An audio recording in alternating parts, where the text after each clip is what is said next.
20% of every barrel of oil on Earth squeezes through one 40-mile-wide corridor called the Strait of Hormuz, and the Pentagon just drew up plans to put American boots on the ground right beside it.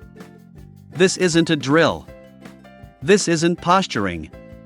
Multiple sources confirm the United States military has been developing ground raid operations inside Iran for years. And now, those plans are moving from filing cabinets to forward operating bases. If you haven't been paying attention to this, you're already behind. Here's the part most people are getting wrong. Everyone thinks this is about nuclear weapons.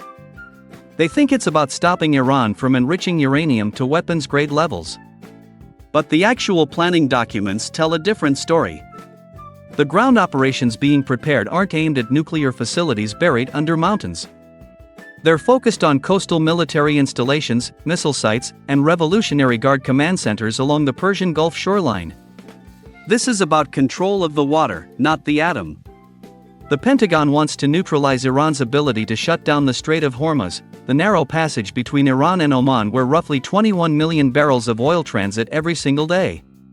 To understand why this matters to you personally, you need to understand what the Strait of Hormuz actually is. Picture a bottleneck narrower than the English Channel. Every day, oil tankers carrying crude from Saudi Arabia, Iraq, Kuwait, Qatar, and the UAE crawl through this passage in a single file line. 20% of global oil supply. But it's not just oil. Liquefied natural gas shipments from Qatar, the world's largest exporter, pass through here too. So do container ships carrying electronics, auto parts, and agricultural goods. When this strait gets disrupted, it doesn't just spike gas prices. It sends shockwaves through global shipping rates, food costs, and consumer inflation in every country on Earth. Now here's the historical weight of what's happening.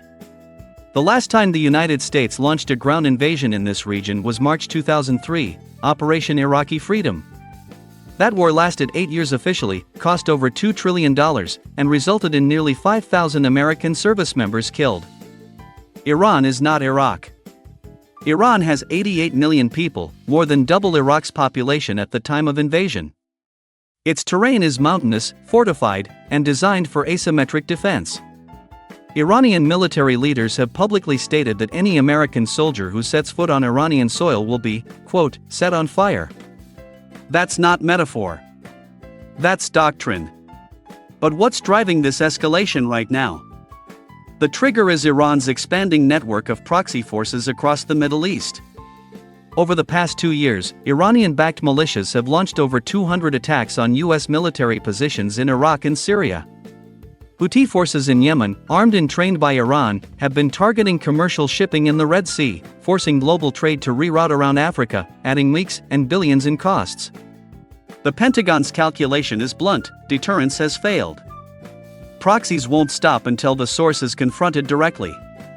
And that source sits in Tehran. Meanwhile, Pakistan is scrambling.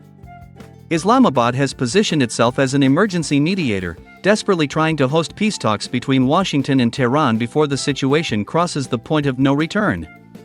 Pakistan shares a border with Iran. A ground war next door means refugee crises, economic disruption, and the terrifying possibility of a conflict spilling across borders into nuclear-armed territory. China is watching closely too. Beijing imports over 70% of its oil through the Strait of Hormuz. A disruption there doesn't just hurt America, it threatens China's entire industrial economy. This is no longer a regional conflict. It's a global powder keg. So what does this mean for your wallet? Let's be specific. In 2019, when Iran attacked 2 Saudi oil tankers in the Gulf of Oman, oil prices spiked 14% in a single day. That was just 2 ships. Now imagine a full ground war next to the strait. Analysts project oil could surge past $150 per barrel, nearly double current prices. That translates to $6, $7, maybe $8 gasoline in the United States. But it goes further. Shipping companies would reroute around Africa, adding 10 to 15 days to delivery times. Your grocery bill goes up. Your Amazon packages take longer. Inflation, which governments spent 3 years trying to tame, comes roaring back overnight. And here's the question nobody in Washington is answering. The Pentagon says these would be limited ground raids, weeks, not months. Targeted strikes, not occupation. But that's exactly what they said about Iraq in 2003. Surgical. Quick. In and out.